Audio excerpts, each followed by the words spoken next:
Check us out on YouTube, Facebook, and X. And for the premier sports talk experience, tap into our Roku channel. Start your mornings with Mac and Jack covering all the weekend sports action. Then pour a cup and enjoy all the sports you can drink on the Coffee and Sports podcast. At midday, talk sports from east to west on the Coast to Coast podcast. Followed at night by some hot girl talk with Prim and Proper Sports featuring Sonia Pearson. Talk boxing on the Gloved Fist. Yankee fans tune in for Start Spreading the News. And there's more on the College Sports Huddle and Sports Scope with Robert Butler. And that's just a sampling. There are 20 podcasts in all and 70 weekly shows giving us a 3.4-star viewer rating. To find us on Roku TV, search for National Streaming Sports on the Roku search bar. Click on the logo and you're in. For laptops, mobile phones, and tablets, download the Roku app. National Streaming Sports, live and on demand, sports talk for America. If you like the sweet science, get ready to talk boxing on the Gloved Fist podcast with top boxing writers Frank Latirzo and Jack Hirsch. Frank, a former amateur boxer out of Philadelphia, writes for NY Fights and can be seen on the Boxing Channel. Jack, an amateur boxer who competed in the New York Golden Gloves, was a 6-term president of the Boxing Writers Association. And now, here's Frank Latirzo and Jack Hirsch.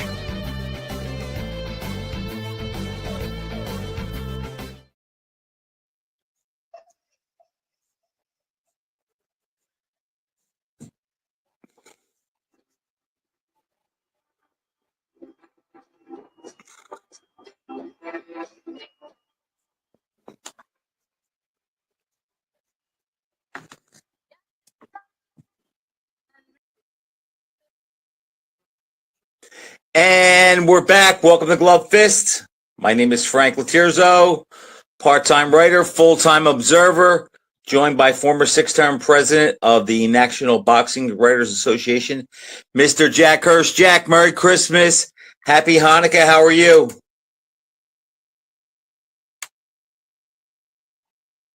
See, I'm silent. I'm speechless here. We're going into a new year now. I mean, you know what we should have maybe reviewed a little bit? We always briefly discuss, when you're not talking football, what we're going to talk about on this show. And one of the things, or I'm calling an audible order, so not to change what we're going to do, we're going to cover that in detail. Who's going to be the fight of the year at this point? I don't think there are any meaningful fights that could be a fight of the year or this or that coming up. I mean, the year's practically no over. Runaway winners. I agree. Yeah, I mean, who should get the Fight of the Year award? And I'll be honest about it, I haven't given it a lot of thought. You know, I'll sit down in a few days and really deeply think about it. What's the Fight of the Year, the Fight of the Year? And maybe it's a case of whoever goes last, like in a round in boxing. Or who fights them both. Like Usyk, for example, he just won a mega fight. If he won the same type of fight early in the year, which he actually did, okay, against Fury, he's done it twice. But if he fought, let's say, last January and then beat Fury again in June, it wouldn't carry the same weight as beating him in December, right before the year ends, where it's fresh in the voters' minds. All right, we'll get to that, Jack. Let me just say this. Do you remember when Sonny Liston was asked about his fight with Cleveland Williams? It was the rematch. And he said, Cleveland had a beautiful first round and a terrible second. I know, okay. I didn't remember that line, but it's a good one. Okay, and that's what he said. Well, as far as my weekend goes, not counting the fight, I had a terrible Saturday, but a beautiful Sunday. And my terrible Saturday was this team I hate 24/7, the Ohio State Buckeyes, routed the Tennessee Volunteers, which I thought they were going to. And that had me down, even though I expected it. And again, I think Ohio State's going to win the whole thing. I want to be wrong, but that had me down. But, Jack, my beautiful Sunday happened when the Washington Redskins came back to beat the Philadelphia Eagles with 6 seconds left in the game to keep the Eagles out of being the number 1 seed in the NFC. So that's my correlation to boxing. I had a terrible Saturday night and a beautiful Sunday. You got 2 out of 3, Frank. Your Miami Dolphins are still alive. And if they can somehow finagle themselves into the playoffs, I mean, with Tua back in form, Tyreek Hill correcting his problem with the drops, Jalen Waddle to throw to the running game, the defense coming around, they could cause a little damage in Miami. Jack, but that's my problem. Why I have such a problem with the Dolphins, because it's always the same. We need to win out at the end, and we need to depend on other teams to win. If the Dolphins make the playoffs, they don't belong there, and they'll be exposed again and out in the first round if they make it. But they're not going to make it this year. The argument is going to be, does McDaniel survive the coach next year? And he probably will. Okay. Because the Dolphins are not a top flight organization like the Eagles. Anyhow. Cut a deal now.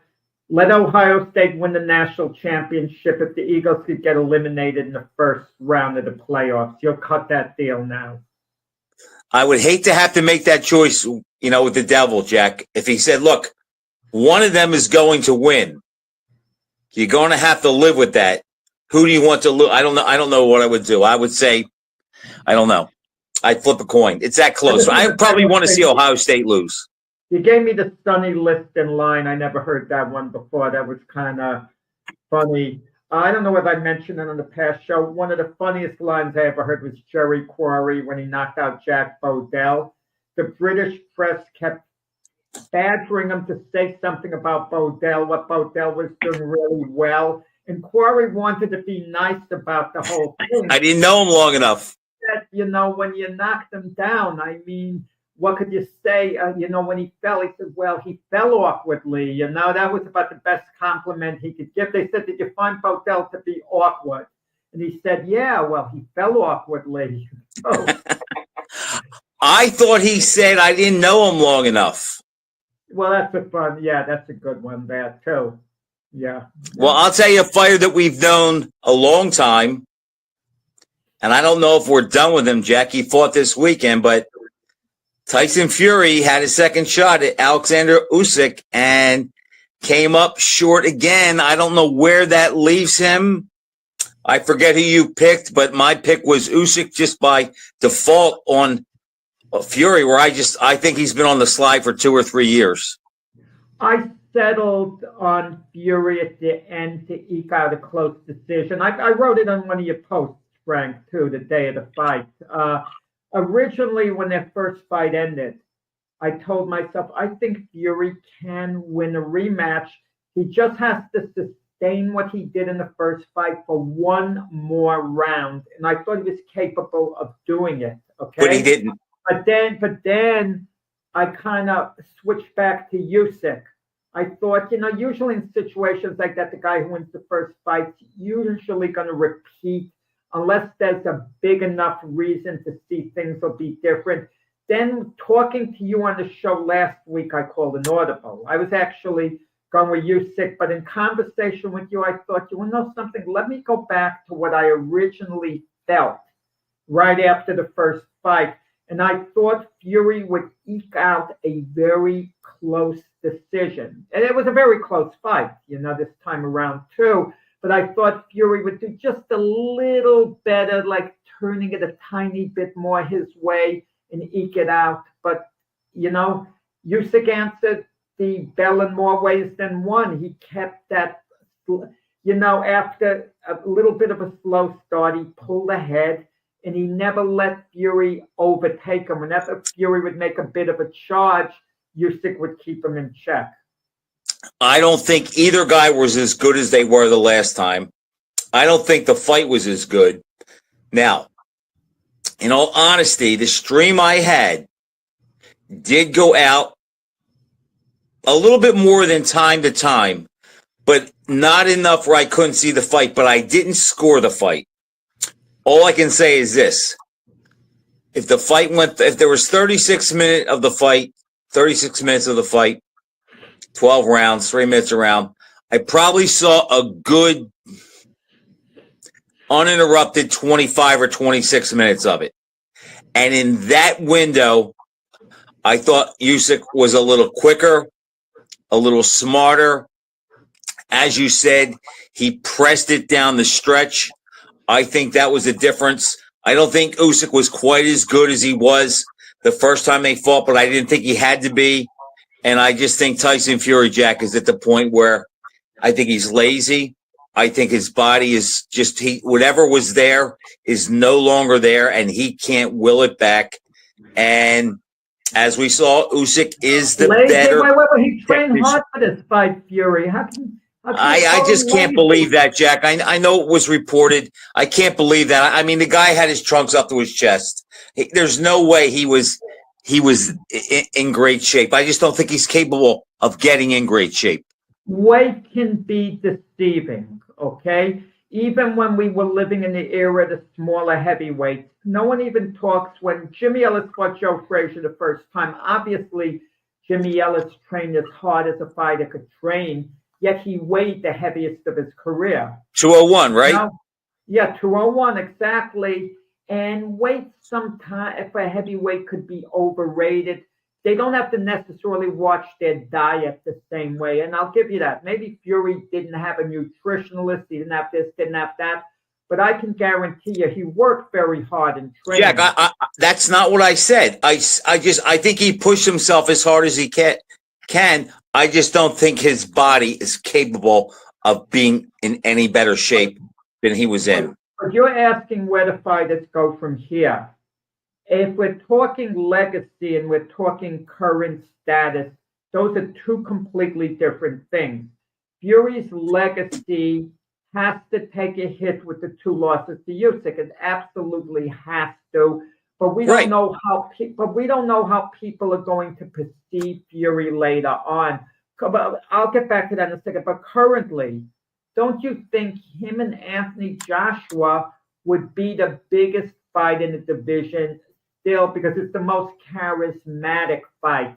It's a more charismatic fight than Usyk fighting Joshua, Usyk fighting Du Bois.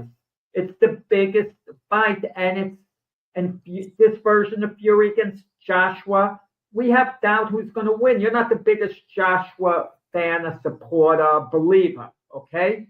Even now, you feel he's tentative. He might not have a chin anymore.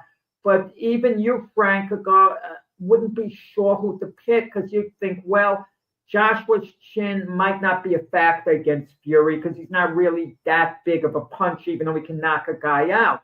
And you might think, you might even pick Joshua to outpoint Fury now. And if you would pick Fury to win, that means he's not through. But Jack, if Fury and Joshua fight right now, other than them both making a ton of money, what does it prove? We're going to see two flawed guys that have both proven over 48 rounds that they can't beat the champion. So is it a runner-up fight to say, well, who's second? I don't see, and I know I'm the minority here, but I just don't see the allure of that fight because, okay, they fight whoever wins. They're both on decline. What does it mean? And the winner, where's he going?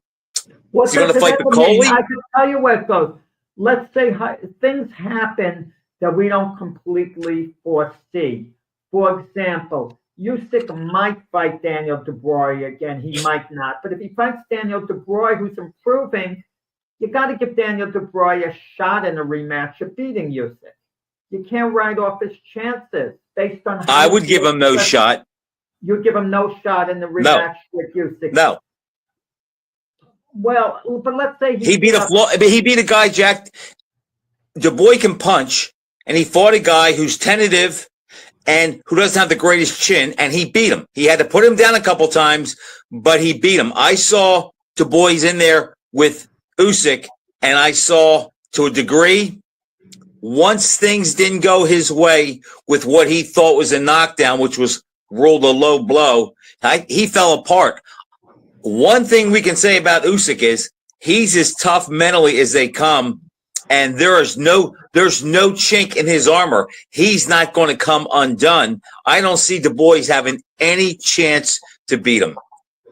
Okay, that's a heavy statement. I disagree. I would pick Usyk, but I wouldn't completely write up Dubois' chances. if they met again, because I think he has improved since losing to Usyk.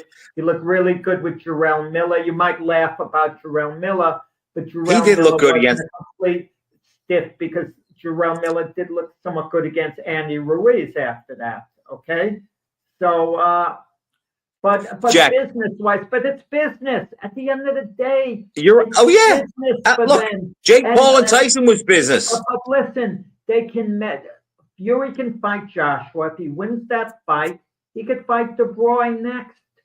And if De Bruyne loses again to Usyk, but he comes up with a very respectable fight, he's still in a contender's position. And then Fury could say, look, I beat Joshua De Bruyne. I want that little blankety blank Usyk again. I'm going to smash him. And you're going to have him fight a third time. I don't. Again, Jack, going by me, what I think, I don't think like the normal fan. I know the fight would sell. It just wouldn't excite me. And as far as the fight that we did see, I think it really was apparent in this rematch. Although we saw it in the first fight, the difference were in speed, where Usyk is just able to get off and sneak those left hands in there, and they totally disrupt Fury, and they break his concentration and his momentum and his rhythm, and then he drifts back out, lets Fury get set again, then he goes in again, pops him again with a couple good shots, and then he's going. I just think he knows how to fight Fury. I think his speed is a little too much for him, and I think he's actually the smarter fighter. But Frank, you know who I think nailed it, put the thought in my head, reviewing the fight afterwards? Michael Olajide. He posted something that skill wins out. And that's what won the fight for Usyk. It wasn't that he had more heart than Fury. It wasn't that he had more determination. It wasn't that he was in better condition. It wasn't that he had a better fight plan. He's just a little more skillful than Fury. Usyk is the most skillful guy in the heavyweight division. Absolutely. But I think conditioning did play a part, Jack, where as the fight progressed, Usyk could keep going and Fury had to pick his spots and fight in flurries. But some guys, there are not many of them, they have a motor in which they never get tired. I mean, if they get tired, they can fight all night. And they've won all their fights throughout their career, all their tough fights by outlasting opponents. Michael Spinks was one of them. He would outlast his opponents. So he never faded down the stretch. And he was more skilled than everybody in light heavyweight. I was just watching his one close fight when he was light heavyweight champion. Eddie Davis. And in round 12, Davis was fading and clinching, and Spinks is coming on extra strong. If it was a 15-rounder, it might not have went the distance. But that's how Usyk beat Fury both times. He was able to keep going, and Fury couldn't quite sustain the pace. I mean, for one round, Frank, and they're primes.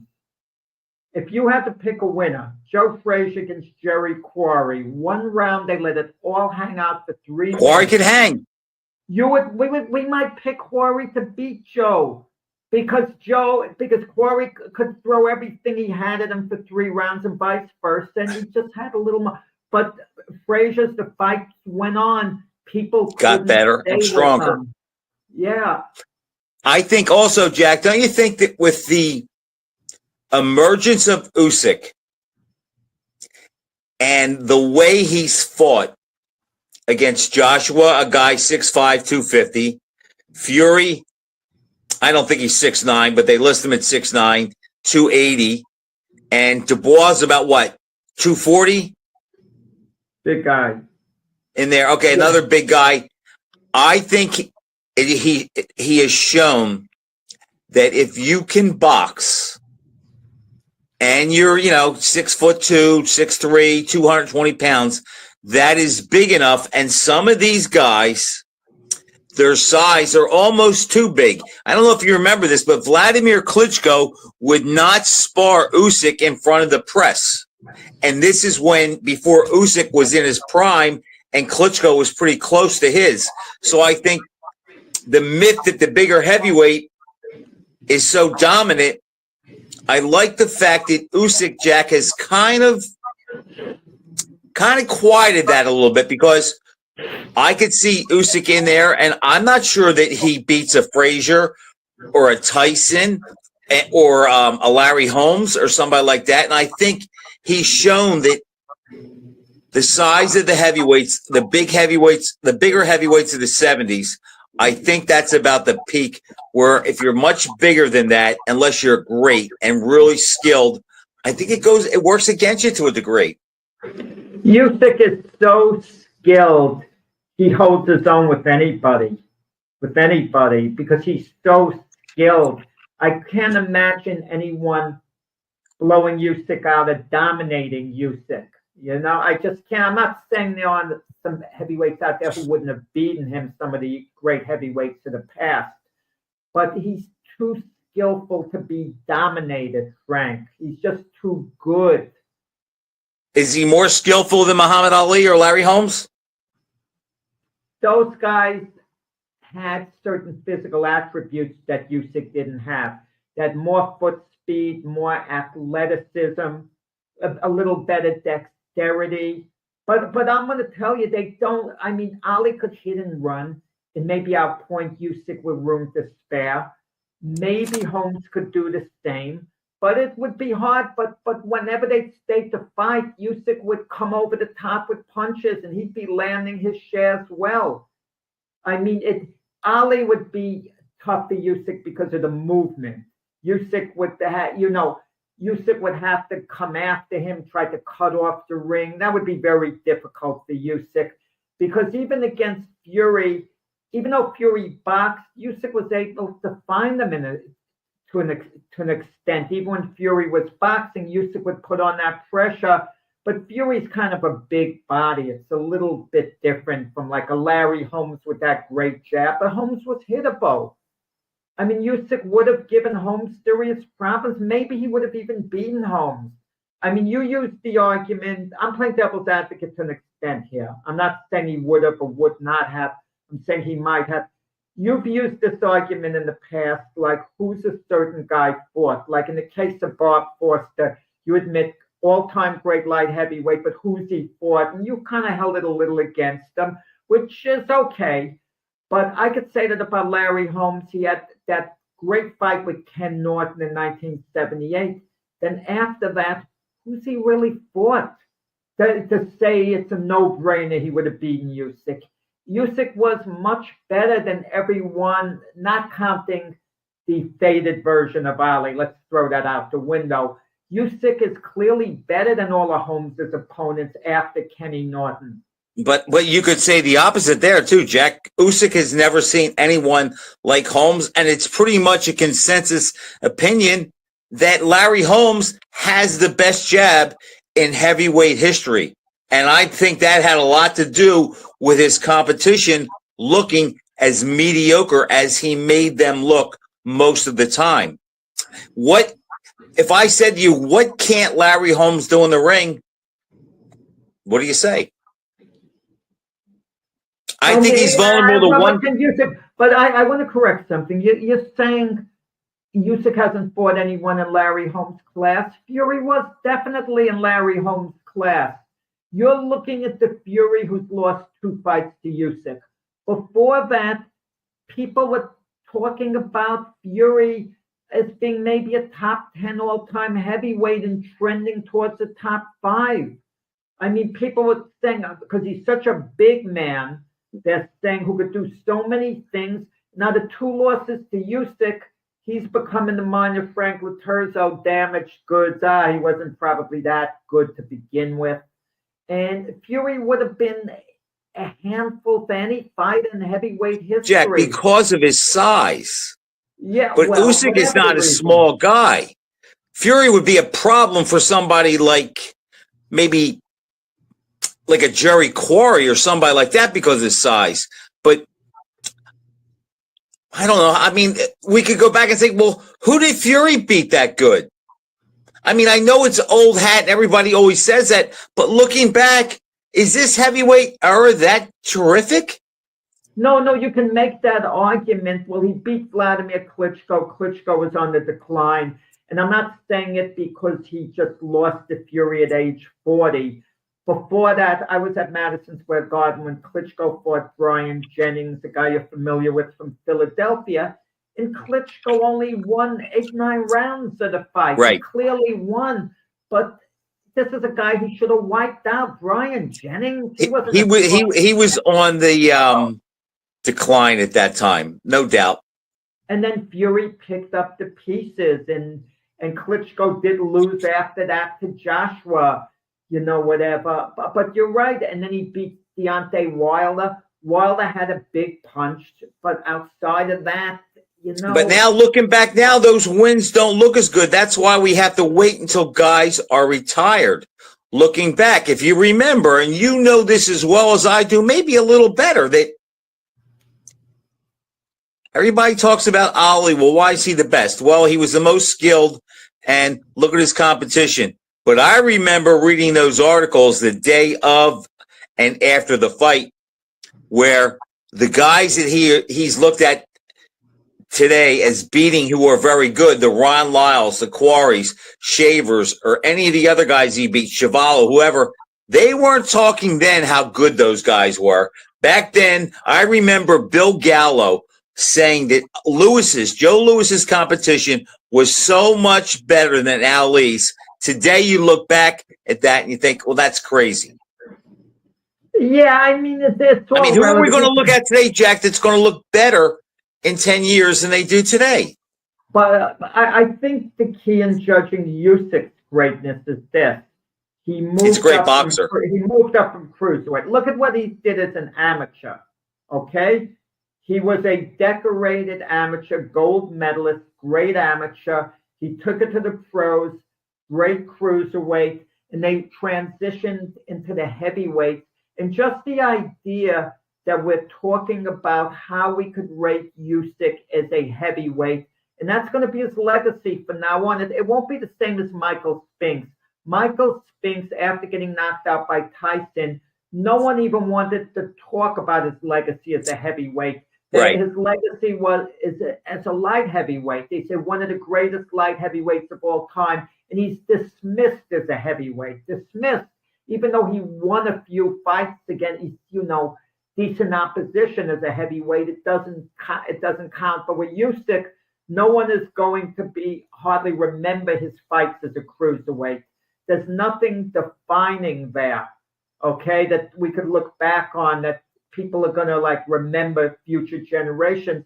But his legacy is a little guy who gave up the weight, put on some weight himself. He gave up 55 pounds to Fury, Frank. 55 pounds. And don't tell me it doesn't count because they're heavyweights. Why does it not count as heavyweights? But if a lightweight fought a light heavyweight, he gave up 40 pounds and he beat him. Jack, I've always said that. Michael Spinks, when he fought Holmes, fought a guy that was 50 pounds bigger than any challenger he ever fought. Yeah. No, but I'm saying if Roberto Duran, when he was lightweight champion, moved up in weight and let's say beat Victor Galindez, we would be saying how historic that is. We wouldn't even consider matching him with Galindez because we'd say Duran's only 135. He shouldn't be fighting a guy 40 But pounds. Jack, guys under 200 pounds, it's not the same. The increments are not as big. Usyk, as a cruiserweight, was 200 pounds. He's put on 20 pounds. If you're 220 pounds, you're big enough to fight anybody. I don't care how much they weigh. If you're 220 and you're all there at 220 and not fat, he's big enough to fight anybody. Let me throw this at you. Deontay Wilder weighed about 214. So now, if I want to play devil's advocate against people who are saying, the Jack Dempseys, the Rocky Marcianos, they were too small, they couldn't have competed. They would have put on some weight. They would have gotten up to about 210, 212. Easily. They would have, let the weight, heavyweights do put weight on. I don't know how they go about doing it. The cases differ. So who's to say that a Rocky Marciano or Jack Dempsey couldn't have chopped down the Usyk. Not a Usyk, I mean, a Fury. Jack, I actually think they had. I actually think they had this style. It's the one style we've never had to see Usyk deal with because it's the hardest style to fight. And there's only been 4 or 5 great ones in the heavyweight division, and that's the attackers and the swarmers.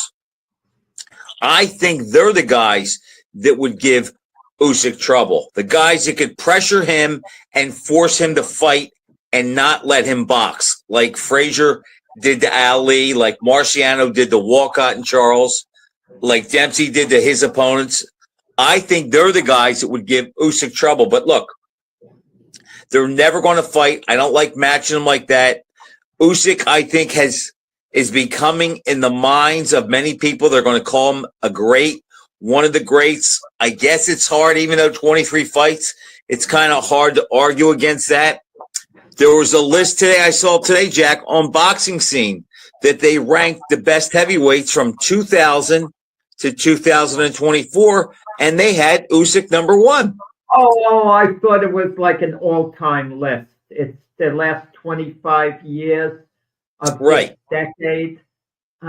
They have Usyk 1, Vladimir 2, Vitaly 3, Lennox Lewis 4, Fury 5, Joshua 6, Wilder 7, Parker 8, Andy Ruiz 9, and Chris Bird 10. I can't put Usyk. What's Lennox number 4? That's what behind Vitaly Klitschko. All right, here's what he said. Lewis is the best and most accomplished heavyweight on this list by some distance. He is down in 4th solely because he fought only 4 times this century, with the first of those being subsequently a bench upset loss. And yet, such as his quality, that even that limited cameo was sufficient to place him in the top half of the list. A first-class champion whose reputation continues to increase in his absence. All right, so he only fought 4 times, but I would take the opposite and say the Lennox Lewis that beat Rockman in the rematch or beat Tyson or beat Vitaly would beat Usyk and Vladimir, who he has ahead of him. The thing that I think people hold against Vladimir Klitschko is he doesn't have the legacy fights, the legacy opponents, the high-profile wins. That's the first thing that we look at, okay? And what were his biggest wins? And it's not his fault. I mean, he beat David Haye, he beat Samuel Peter. Were those his biggest wins? I mean, and that doesn't do it for people. I mean, with Vladimir Klitschko, was a body of work. I will say this, though, and I agree with what you just said. The only thing I'll say to counter that is I don't care what era you fight. If you go undefeated for 10 years and 22-0 with 15 knockouts and title bouts, somebody in there had to be pretty good, and you have to be pretty special to dominate that long. I agree completely. As far as Usyk and Klitschko, you know, I wouldn't count Usyk out in the fight against Klitschko at all. I might favor him to win because over Vladimir. Over Vladimir. I could see him outboxing Vladimir. I don't think he'd beat Vitaly. Vitaly would be basically a hidden move fighter. I think Vladimir would present more problems than Vitaly because Vladimir, I disagree. I think Vitaly's awkwardness, toughness, and physical strength and chin would be a problem for Usyk. Well, Usyk, I'm not thinking in terms of him knocking these guys out. I mean, Usyk can hurt someone, but he's not the biggest puncher. I could see Vladimir Klitschko getting tired against Usyk in a fight like that. But Vladimir has such a strong jab, and he's so powerful. Usyk, you know, might have to pay too much of a price coming in. It wouldn't be like Tyson. He'd be able to punish Usyk more than Tyson Fury did. Okay? But I also know Vladimir Klitschko could fall apart at the seams as well. Well, one thing, Jack, here's what we do know. I mean, all the other things are speculation. The result of that fight, to me, and I talked about this a lot before the fight, is Usyk, based on a somewhat, again, I can't say because I didn't score it, but I can't really see there being a case for Fury. The fact that he won a clean decision over him twice, I think that pretty much sets up Usyk. If nothing else, he is the best heavyweight of the post-Klitschko era, and that's when Fury took the title from Vladimir up until today. He has the best wins, and he's undefeated. How many heavyweight champions in history have the amount of quality, I'm not talking about defenses, quality victories that Usyk has already compiled? 2 quality wins over Anthony Joshua. Those are very high quality. 2 high quality wins over Tyson Fury. A quality win over Daniel Dubois. You know, if there's a red flag about Usyk, it would be in the Derek Chisora fight. That was too close. And that was early as a heavyweight, so he gets a pass. Early as a heavyweight, yeah. But still, he's fought only top guys. Even if Joshua and Fury fought him twice, they were arguably the 2 best opponents available, even the second time around. Yeah. Look, he earned it in the ring, Jack. You can't take it from him. You know who might represent a threat? If I had to say a wild card out of nowhere, how do you say his name? Martin Bakali. Right, because he's a powerful guy. He'll come at Usyk. Maybe that's the type of fighter that's eventually going to beat Usyk. Someone who could just overpower him, go right. But Mike Hunter beat himself. Mike Hunter could outbox him. But that was a while. You got to think Usyk could. That was a while ago. It was.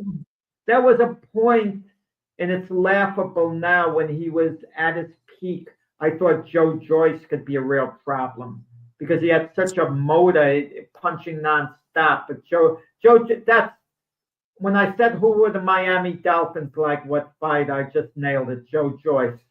Joe Joyce. I'd like to think they were even that good. I'm not sure. I think that. I think Usyk. I think his kryptonite would be a pressure guy that could get inside, work him to the body, and not give him the room to box and pick his spots like Joshua or Fury did. So I think that would be his kryptonite, but there's nobody around like that. So you make a great point. I would have thought that Fury, for part of the fight, maybe early on, would have really taken the fight to Usyk. I had a feeling Fury was going to follow the Deontay Wilder blueprint. He boxed him in the first fight. In the second fight, he just took it right to him and overpowered him. I had a feeling he was going to do that with Usyk. He may have wanted to, Jack, but great point. But he may have wanted to, but the problem was he was in there with a guy that had so many weapons and tools to nullify him, to hit him, to make him miss and counter him, where Wilder really couldn't do that. Once he pushed him back and he smothered his right hand, he really couldn't get anything on it. And you quiet Wilder's right hand, there's really not much left. Yeah. It's a shame that Tyson didn't beat Jake Paul, because people would be calling him to fight Usyk. How would Tyson have done in his prime against Usyk? Are you asking me? I'm asking you, yeah. I think because Tyson can come in low and force him back and not really have to worry about his power, I think I would look, as of right now, I take Tyson, because I have no doubt in my mind that Tyson would beat Dubois, Joshua, and Fury. So I would take Tyson based on Tyson is a great fighter, and based on style, I would take Tyson. I mean, with him, Jack, sometimes. So sure. No, maybe Usyk. Tyson had difficulty against tall fighters. Tall fighters gave him problems. I remember Angelo Dundee even saying before Tyson fought Buster Douglas and Razor Ruddock, he was on a talk show and a caller called in, and Dundee said Douglas and Ruddock are going to give Tyson tough fights because they were tall guys. Against Jose Ribalta, a very tall guy, he gave Tyson problems. But Usyk isn't tall like those guys. Jackie 6'2". No. I'm not talking about Usyk. I'm talking about Fury, Joshua. I wouldn't completely discount their chances because of the height factor. But I just think, Jack, he would take Fury's heart. I'm sorry, he would beat Joshua like he did Bruno. And I'm not sure Joshua takes as many shots as Bruno did before he succumbs. Yeah. As far as Fury, Jack, I think he would get inside and just blast him downstairs. And eventually Fury would not be able to move and he would get him. I can see what you're saying, though, but Fury doesn't always fight big either. Usyk and Holyfield, I would have to go with Usyk's skill level in a fight like that. I mean, I know how great Holyfield was, but I think Holyfield's the guy that could get to him. I would still, if you give me Holyfield that beat Douglas, who fought Bo twice, or who beat Tyson, I'm taking Holyfield. But, I wouldn't bet my life on it. It's a legitimate argument. Yeah. And if you look at it that way, Jack, and I just basically said that Holyfield and Usyk, I mean, I'm going to try to be objective. I like Holyfield better, but I'm not sure that he beats him 3 out of 3. And if I have Holyfield in my top 10 all time, and I'm not sure he beats Usyk every time, Usyk's got to be in that conversation, I guess. Yeah, I just feel Usyk had so much skill. He could have competed against any other heavyweight. No one blows him out. No one dominates Usyk. I mean, in Ali, the first coming of Ali can hit and run. I understand that and pile up the rounds, but he doesn't damage Usyk or beat him up. No, but Ali doesn't beat up guys. Ali is not at his best against guys that don't try to kill him. Every time Ali would get close to Usyk, there would be problems because of Usyk's skill level. So basically, it would have to be a hit and run fight for most of the fight, which Ali would be able to execute. Yeah, that would not be a fun fight to watch. I think Usyk and Frazier, or Usyk and Tyson would be intriguing. But look how we're talking about him. So that must say something about how good that we think he is if we're talking about those fights. A heavyweight. I mean, what's that? I mean, how many heavyweights to beat Joshua 2 out of 2, Fury 2 out of 2, DeBroy? He's already got a body of work. Think of it. How many heavyweight champions have had that body of work? I mean, I could point to a guy like Gene Tunney. He didn't have that body of work as a heavyweight. No, he beat a lot of good. No, not as a heavyweight. His body of work, Usyk, is already as good as Jack Dempsey's. When you think of it. Yes, probably. And he's not done yet, Jack. Who's he going to fight next? Well, the question's this with Usyk. I would like to see him retire. If he did retire now, I mean, how is he going to be rated? How do you rate him compared to 2 other unbeaten fighters, Andre Ward and Joe Calzaghe? I think he would have accomplished more than Calzaghe and Ward. Something about, and I don't blame Calzaghe and Ward for retiring, not at all. I mean, they made the best decision for them. Kudos to them. They had great careers. But somehow you get the feeling their career wasn't complete. To the point that Usyk has better names. Right. I mean, Calzaghe didn't get Jones or Hopkins when they were on their game. Right, exactly. And he got knocked down in both fights and shook. And Calzaghe didn't have quite the defining fight, that you'll. I mean, you could say Jeff Lacey, was a good win at the time, but then we saw how Lacey was after that. And a lot of people thought Lacey was going to beat Calzaghe. Yeah. But I don't know what more Usyk could do. If he keeps fighting, it's inevitable he's going to lose at some point to someone. And I'd hate to see him just lose a fight, and even if he regained the title later, you kind of like to see him bow out. There's nothing more to prove. He's made enough money. I mean, why is he? He'll probably fight one or two more times, Jack, and retire. And you know what? I would pick him against the blind field to go 2-0. I don't care who's out there. So he'll probably retire 25-0. Usyk was funny talking about after the fight. He said his son called him early in the day. He missed his family. His son won a judo tournament. Okay? I saw that. And his son said to him, "Dad, now it's your turn." You know what I mean? Like he put the pressure on his father. Now it's your turn to win. I did my thing. Now you do yours. That was kind of.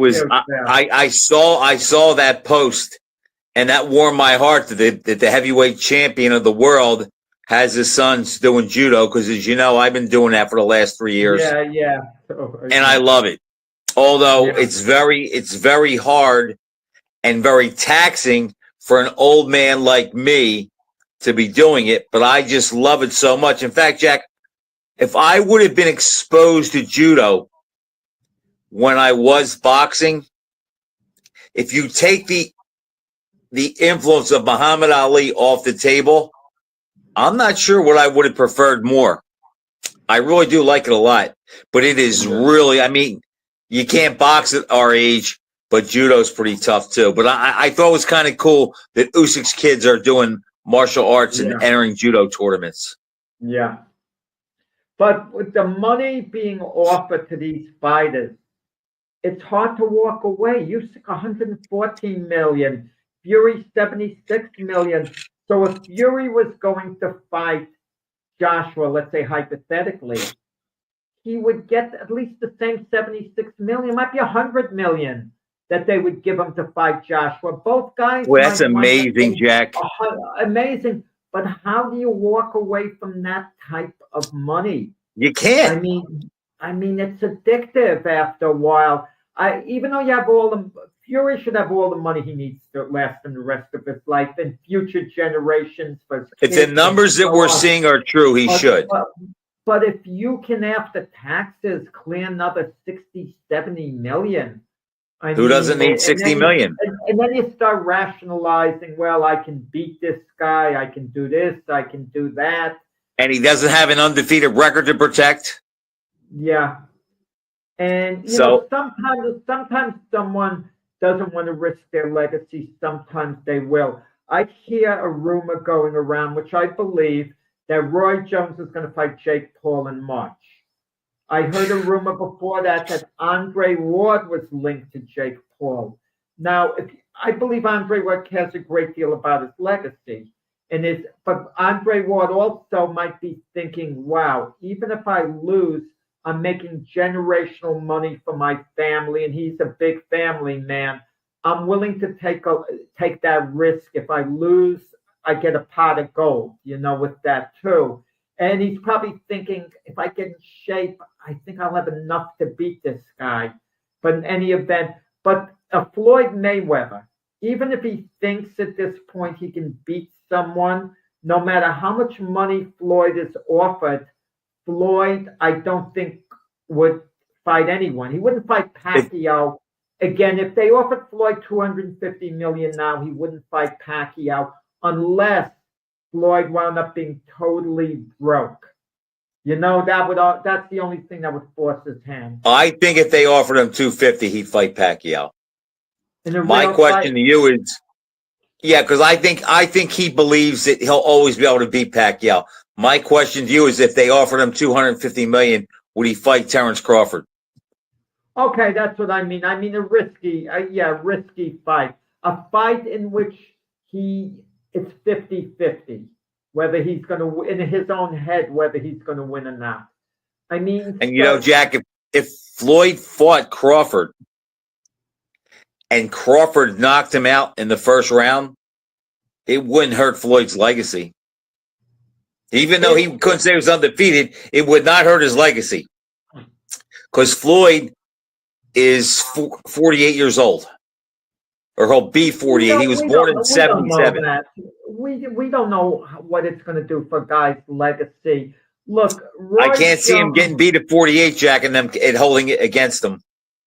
Roy, if you question someone who's seen them both fight at their best, Roy Jones and Floyd Mayweather, and you said who was better at their absolute peak, Roy Jones. most boxing fans would say Roy Jones. However, if you ask ratings of the greatest of all time, Floyd's name winds up ahead of Jones. Jones's legacy was hurt.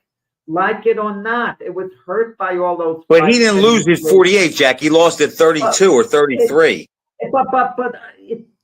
I understand, but you're using logic, Frank. I'm not using logic, and I'm not saying what's fair. It's just the way it is, guys. Legacies are perceived as being different. Even Roberto Duran, considered an all-time great, his legacy was hurt by fighting after the first Sugar Ray Leonard fight. Like we've discussed, if he hung it up with a record of 72-1 and the one loss against De Jesus avenged with 2 knockouts, and he quit then, and it just let his legacy play out. You want to know something? He would have a lot of support as the greatest fighter of all time, pound for pound. If he would have quit after the first Leonard fight, he could make a case he was number 2. People make a case he was number 1. And which brings us to Sugar Ray Robinson. How many great fighters did he really beat? All-time greats. I can play devil's Who, Robinson? advocate. Yeah, I mean, he beat like 11 or 12 legitimate Hall of Famers. Yeah, Hall of Famers, but. And I don't mean to demean it. Kid Gavilan was great. He beat him. Henry Armstrong was past his prime. You want to talk about the Basilios and the Fulmers. Robinson was past his best, okay? But the point is, they split a series of fights.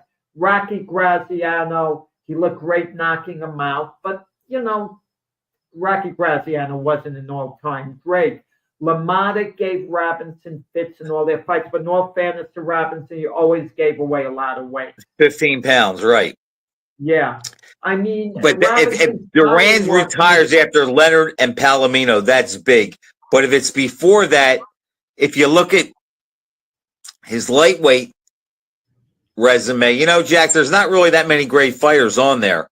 I mean, Buchanan and De Jesus are probably about the best. And he lost it to Jesus in one of his fights. But I don't know if that hurts him because it was an over the weight fight when they were both in shape and it mattered. He showed that he was. I was actually at that fight, and November 17th, 72.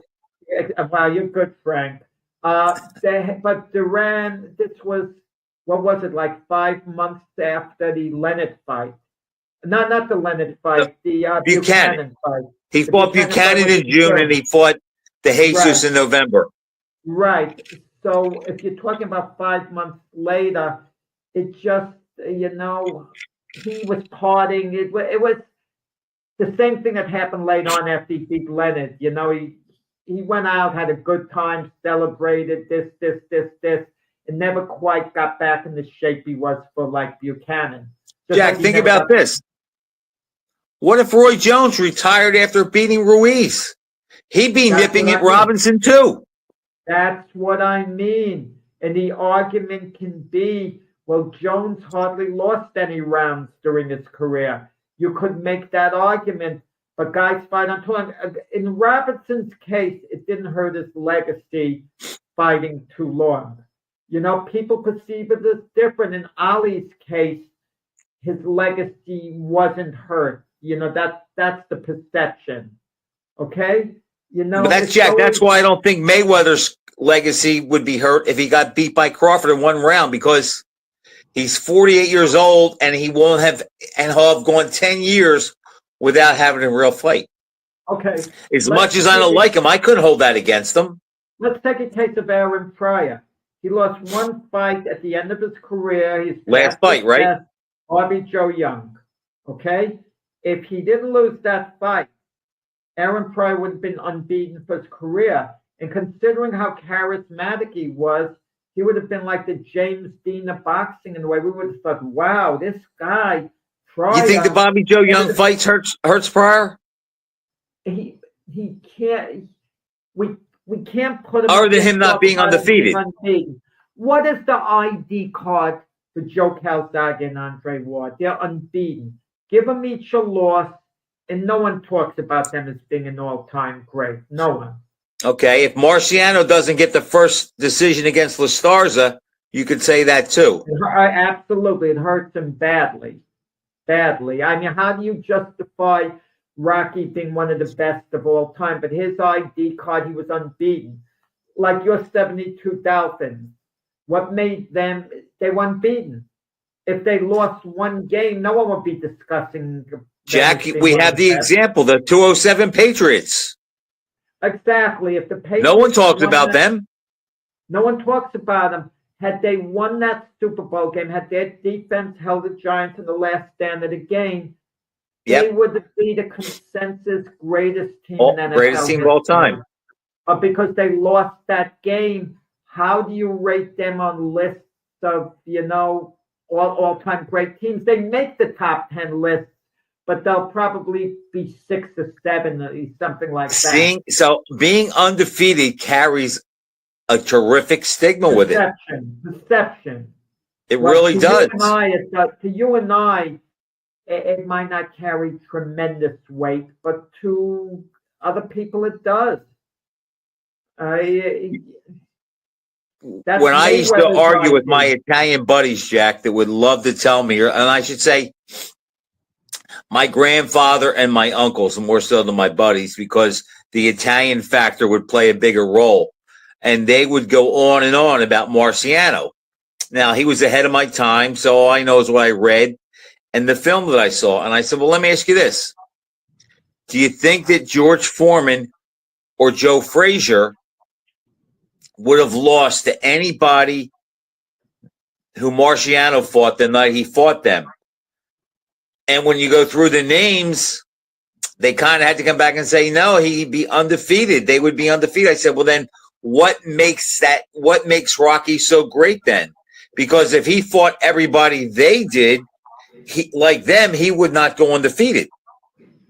So the stigma of that, in a good way, carries a ton of weight. Think about this, Jack. What if Hagler doesn't lose to Leonard?